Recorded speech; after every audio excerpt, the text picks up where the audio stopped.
Seri Orang Kudus ke-22.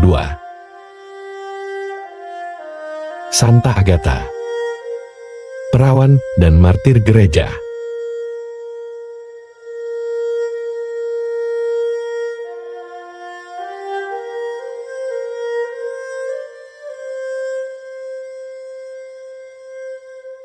Saya memiliki paras yang cantik dan memikat banyak lelaki dari kaum bangsawan untuk meminang saya. Namun, karena kecintaan saya kepada Kristus, saya rela mempersembahkan kemurnian bagi kemuliaan Allah, serta rela mengorbankan hidup saya karena mempertahankan keteguhan iman saya. Begini kisah saya. Saya berasal dari Catania, Provinsi Sisilia, Italia yang hidup di abad ketiga. Saya adalah seorang Kristen yang memiliki paras begitu cantik dan berasal dari keluarga kaya dan bangsawan. Pada masa hidup saya, sedang marak penganiayaan terhadap pengikut Kristus atau umat Kristiani. Hal itu terjadi masa pemerintahan Kaisar Decius, tahun 249 sampai dengan 251 Masehi. Seorang gubernur dari Provinsi Sisilia, Quintianus mengeluarkan sebuah maklumat, bahwa semua orang Kristiani pengikut Kristus harus ditangkap dan diadili di kota Palermo, ibu kota provinsi.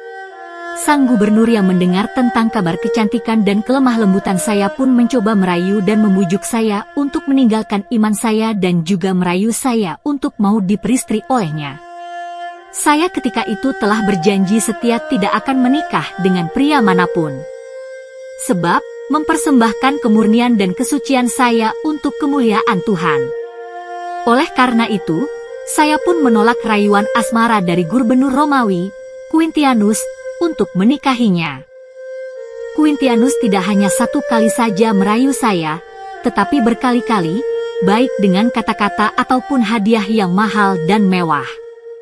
Namun, kesemuanya saya tolak dengan halus dan sopan.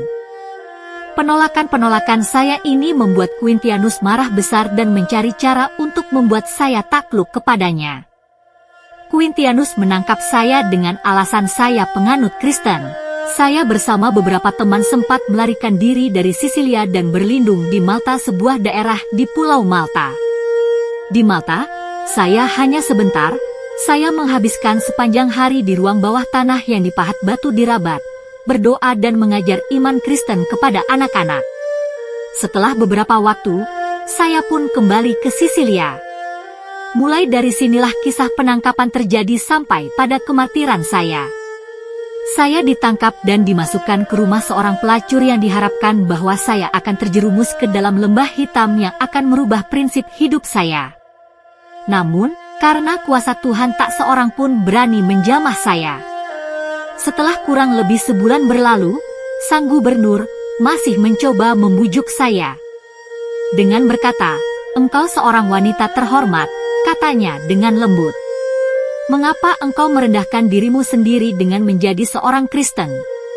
"Meskipun aku seorang terhormat," jawab saya, "aku ini seorang hamba di hadapan Yesus Kristus." "Jika demikian, apa sesungguhnya arti dari menjadi terhormat?" tanya gubernur. Saya menjawab, "Artinya, melayani Tuhan." Ketika gubernur Quintianus yakin bahwa saya tak bisa berubah, ia semakin marah melihat hal itu sampai akhirnya saya dipenjarakannya. Saya diancam jika tak mau mengingkari Kristus, saya akan disiksa dan bahkan buah dada saya akan dipotongnya. Walaupun seperti itu, saya tetap teguh pada pendirian saya. Akhirnya, saya mendapatkan siksaan demi siksaan yang terjadi secara keji. Saya diregangkan di rak untuk dirobek dengan kait besi, dicambuk, dan dibakar dengan obor. Namun sebuah kejadian alam, yaitu gempa bumi, menyelamatkan saya dari siksa pembakaran yang terjadi. Saya lalu dikirim ke penjara. Di dalam penjara saya mendapat anugerah berupa penampakan Santo Petrus yang menguatkan iman saya dan menyembuhkan luka-luka akibat penyiksaan-penyiksaan yang saya alami. Dia menyembuhkan lukanya sepenuhnya, dan penjaga penjara ketakutan oleh cahaya indah yang bersinar dari dalam ruang tahanan saya saat Santo Petrus bersama saya.